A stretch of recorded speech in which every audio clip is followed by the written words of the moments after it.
कविता अपने माता पिता की बहुत लाडली थी। 3 बड़े भाइयों की बहन थी। कोई भी चीज मांगने पर उसी वक्त सामने हाजिर हो जाती। पूरे घर पर रौब था उसका। पूरे परिवार और नौकरों पर राजकुमारी की तरह हुक्म चलाती थी कविता। स्कूल में भी पूरा रौब था उसका। बड़े घर की लाडली जो थी। ऐसे ही उसने कॉलेज में दाखिला लिया। उसके ठाट बाट, बड़ी गाड़ी, आना जाना, हर दिन नया फैशन देकर हर कोई उससे दोस्ती करना चाहता था। थोड़े ही दिनों में उसके बहुत से दोस्त बन गए थे। पूरे कॉलेज में उसकी अपनी ही एक पहचान थी। इन दिनों उसके घर का एक रिश्ता आया। खानदानी लोग थे और पापा की पुरानी जान पहचान थी उनके साथ। कविता के साथ कोई जबरदस्ती नहीं थी, पर कविता ने फिर भी हाँ कर दिया, और बिना कुछ सोचे, क्योंकि वह अपने परिवार से बहुत प्यार करती थी। वह जानती थी कि लोग उसका अच्छा ही सोचेंगे। लड़के का नाम राज था। राज काफी पढ़ा लिखा और समझदार लड़का था। ससुराल वाले भी बहुत अच्छे थे। ससुराल में कविता की जगह वैसी ही थी जैसे कि मायके में। कोई भी कार्य कविता की सलाह के बिना नहीं होता था। सबकी लाडली बहू बन गई थी वह। फिर उसके घर एक बेटे का जन्म हुआ। राहुल कविता को जान से प्यारा था। पोता पाकर ससुराल वाले तो फूला ही नहीं समा रहे थे। कविता कभी कभी सोचती कि उसकी किस्मत कितनी अच्छी है। उसका हर अपना उसे कितना प्यार देता है। चाहे जीवन में कैसा भी समय आए, पर हमेशा मेरे साथ अच्छा ही होता है। मैं कभी अकेली नहीं हो सकती। कितनी खुश नसीब हूँ मैं। पर शायद कविता की खुशियों को उसकी अपनी ही नजर लग गई थी। एक दिन वह मायके जाने की जिद कर बैठी। राज को बहुत काम था, लेकिन वह फिर भी उसे ले गया। रास्ते में उसकी गाड़ी अन्य गाड़ियों से टकरा गई। कविता, राज और राहुल बुरी तरह जख्मी हो गए। काफी दिनों तक इलाज चलता रहा। उसके बाद राज और राहुल तो ठीक हो गए, लेकिन कविता पूरी तरह से ठीक नहीं हो सकी। सर पर चोट लगने के कारण वह अपनी आंखों की रोशनी खो बैठी। अब कविता की किस्मत जैसे उल्टे पांव चलने लगी।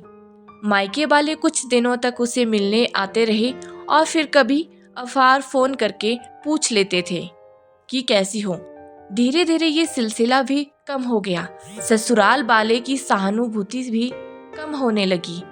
घर में किसी को पास बैठने के लिए कहती तो जवाब मिलता, बहुत काम है, अब तुम ही हाथ बटा सकती हो।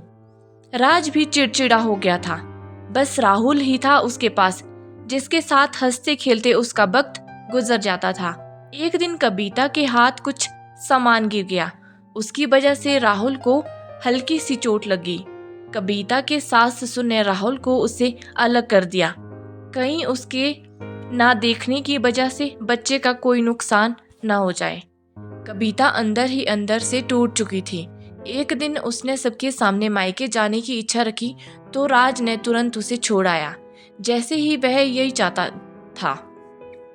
राहुल को उसे उसके साथ नहीं भेजा। कविता कभी राहुल से दूर नहीं रही, पर अपनी ही कमी के कारण उससे ज्यादा बहस नहीं करनी पड़ी। कविता को लगा कि 3-4 दिन वहां रहेगी तो थोड़ा हवा पानी बदल जाएगा, क्योंकि वह कितने दिनों से कहीं बाहर नहीं गई थी और अंदर ही अंदर रह के वह घुटन सी महसूस कर रही थी। घर वाले भी इतने दिनों बाद उसे देखकर कितने खुश होंगे। कविता के घर पहुंचने पर ही लोग बहुत खुश हुए। खाने में सब कुछ कविता की पसंद का ही बना हुआ था। उसने अपनी मम्मी पापा और भाई भाभीयों से दिल खोलकर बातें की। उसने छोटे छोटे बच्चे और बुआओं के साथ घुल मिल रहे थे। रात को सोते हुए जब वह अपने कपड़े बदलने लगी तो उसे पता चला कि उसका बैग तो बहुत भरा हुआ था। वह सब समझ गई, पर फिर भी वह उदास होगी। कुछ दिनों तक तो सब ठीक चलता रहा। फिर जैसे सब बदलने लगा, सबका व्यवहार बदलने लगा। वह लोग जिसे थूक चुके थे सब उसे घुमा फिराकर पूछने लगे, राज कब आ रहा है, राज कब आ रहा है, उसे ले जाने के लिए। वह बहाना बना देती हर बार, जबकि वह जानती थी कि उस घर में अब उसके लिए कोई जगह नहीं है। कविता से चलते वक्त कुछ ना कुछ नुकसान हो ही जाता। थोड़ी बहुत टोका टोकी उसने सुनती ही, पर वह हर दिन टाल देती थी। एक दिन उसके हाथ से लगकर एक कीमती फूलदान टूट गया।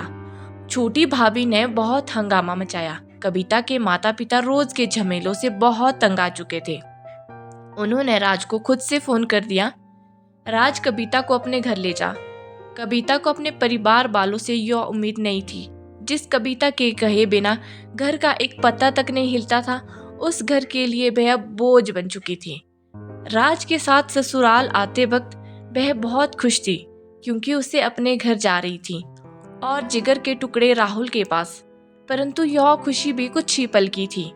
सारा बंदोबस्त पहले ही हो चुका था। कविता को सीधे ऊपर वाले कमरे में पहुंचाया गया। राहुल से दूर रहते ही सख्त चेतावनी दी गई। एक काम वाली लता को उसकी जिम्मेदारी सौंपी, जो उसके खाने पहनाने जैसी जरूरतों का ध्यान रखती। कविता ज्यादातर चुप ही रहती थी।